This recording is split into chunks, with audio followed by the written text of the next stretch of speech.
করো না, আমি আর ভালো নেই। আর বলো না কি হয়েছে কি হয়নি সেটা বলো।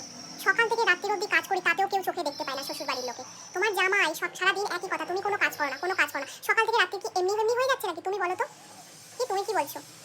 আরে বাবা, অনেক কাজ করি, তাতেও কারো চোখে লাগে না।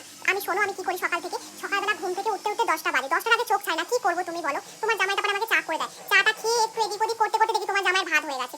ভাত খেয়ে তোমার জামাই তো বেরিয়ে গেল ডিউটি। আমি এবারে একটুখানি ফোন ঘাটলাম, ফোন ঘাটতে ঘাটতে দুটো দেখলাম যে দুটো বেজে গেছে। একটুখানি ফোন ঘাটলাম, দেখি দুটো বেজে গেছে। চান টান করলাম, করে একটু ভাত খেয়ে একটু ফোনে একটু অল্প একটু রিলস দেখলাম। এই রিলস ওই নামমাত্র দেখে ঘুমিয়ে পড়লাম। ঘুম থেকে উঠতে 6:30 7টা বাজে। তোমার জামাই তখন চপ মুড়ি নিয়ে এলো অফিস থেকে আসার সময়, একটু চপ মুড়ি খেলাম। আর বাংলা সিরিয়ালগুলো যা দারুণ হচ্ছে, একটাও মিস করা যায় না। কোনটা ছেড়ে কোনটা দেখবো এরকম ব্যাপার। সেটা দেখতে দেখতে রাত্রি হয়ে যায়। তুমি বলো তাহলে আমি কত কাজটা করি, আর তোমার জামাই একই কথা, আমি কোনো কাজ করি না। আর আমার ভালো লাগে না।